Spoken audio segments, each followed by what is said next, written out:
Yeah, so we're doing another one of these. This is the name list thing. The first one we got's name was Peach Frost. I decided to go she's like a buff ThunderClan she-cat, and I decided that her story is that she had kind of a rough apprenticeship because her mentor died like halfway in, and they never gave her a new one because they were like, oh, she's almost done anyways, everyone else will just pick up the slack, sort of like Graystripe, but nobody really took full responsibility of her, so she just sort of had to figure things out on her own the rest of the way. But she's actually a master of lots of different hunting techniques and fighting techniques because of this and her weird mixed apprenticeship thing. I accidentally made her pink at first, which was kind of weird, but I did end up solving it. I also accidentally didn't give her a mouth. I wanted to make her look like stoic, I guess, and like maybe a bit like serious, but now it just looks like I made an art mistake. I did do that on purpose. The next one I got was Feather Creep. I decided to do a WindClan cat for this one just because I don't tend to do that a lot. She's a bit antisocial, not to the point as well, like, wow, you don't talk to anybody, but her only real close friends are her sister and her mate Spider Sight, and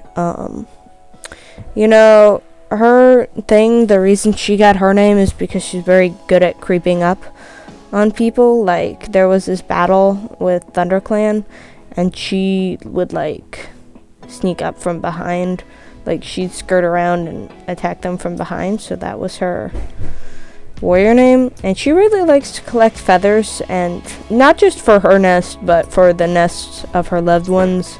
She'll put a feather in their nests to be like, oh, I've been thinking about you, which is very telling, especially since this is WindClan and they don't get a lot of birds. It's mostly just rabbits that they hunt, and I really like her specifically. This last one is Moth Breeze. His whole thing is that he's the mediator, and the only reason he's in the clans in the first place is because he was up on the moor, like just beyond WindClan territory, and he got attacked by a bunch of dogs, and WindClan bailed him out.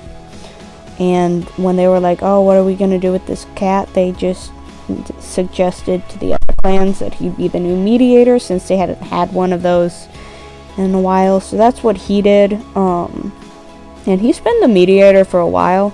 He flits between the clans regularly every 2.5 moons or so, because he says that he can't properly mediate if he is biased towards one. However, that did end him he's living on the Gathering Island right now because there's so much tension in the clans currently and nobody trusts him. It's really not that bad though, because he can fish, and there are some areas that cats on the island haven't really been to, so he's cool with it.